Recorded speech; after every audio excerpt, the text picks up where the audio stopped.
sikit pasal itu, pasal kalau baik, berkenaan dengan isu yang cukup sensitif, sehari dua ni di Malaysia memang isu yang panas lah bagi saya. Tetapi isu ini memerlukan kepada kefahaman yang mendalam, bukan saja di kalangan umat Islam tetapi juga kepada bukan Islam, supaya mereka faham kenapakah reaksi yang khususnya yang diberikan oleh UMNO sangat serius. Mengapakah kita sangat-sangat mengecam tindakan itu. Kita merasa sangat kecewa kerana biarpun hanya salah sebuah pasaraya KK Mart yang telah pun mengedarkan, kita semua tahu stoking yang tertera dengan jelas nama Allah Subhanahu Wa Taala kita, sama ada dalam bentuk Rumi ataupun Jawi. Jadi isu ini kepada non-Muslim khususnya, mereka harap mereka faham kerana ianya bukan isu rasis, ini bukan isu perkauman, ini isu berkenaan dengan agama. Sebab kita di Malaysia, kita ada larangan kepada 3R yang kita sedia maklum. Kita ada race, religion and royal. Ini 3 kita tak boleh sebarang buat satu kenyataan yang boleh mengguris mana-mana orang. Dan ini melibatkan religion. Ini soal agama. Sebab Allah ini adalah Tuhan kepada umat Islam di Malaysia, yang bersesuaian dengan Malaysia adalah sebuah negara Islam. Sebuah negara dan agama rasmi atau agama persekutuannya adalah Islam. Jadi majoriti penduduknya adalah umat Islam. Ini bukan soal masalah bangsa, bukan, ini soal agama Tuhan yang kita sembah. Jadi kita minta supaya mereka mengambil pengajaran. Sebab kita tak mahu lagi dalam kes-kes terdahulu cukup sekadar dengan minta maaf. Bukan kerana kita tidak maafkan, tidak. Bukan kerana orang Islam ni sukar memaafkan, tidak.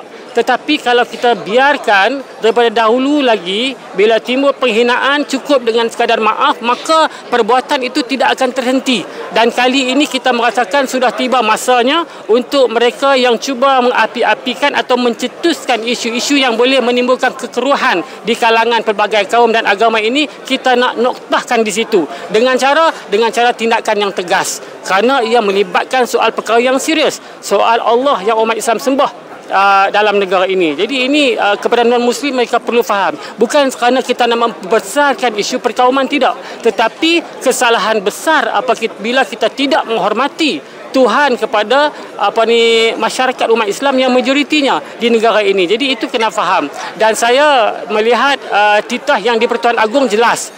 Kalau kita melihat kepada titah yang di Pertuan Agong, jelas yang di Pertuan Agong juga minta mereka yang telah pun menimbulkan polemik ini, isu ini, supaya dikenakan tindakan yang serius. Ianya supaya menjadi pengajaran dan pengiktibaran kepada mana-mana pihak lain yang sesuka hati menimbulkan isu-isu yang boleh mengeruhkan keadaan keharmonian serta semangat muhibah dalam Malaysia yang terjalin sekian lama. Kita tidak ada masalah di antara Malaysia, antara India, antara Cina, Melayu, tak ada masalah.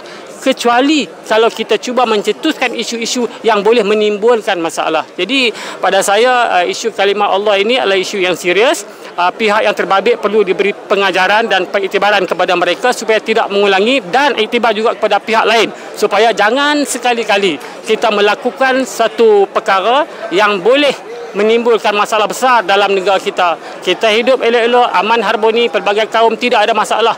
Malaysia dah lama hidup pelbagai kaum dan berbagai agama, tidak ada masalah. Jadi kita jangan dah buat benda ni. Bagi saya, full stop, notah.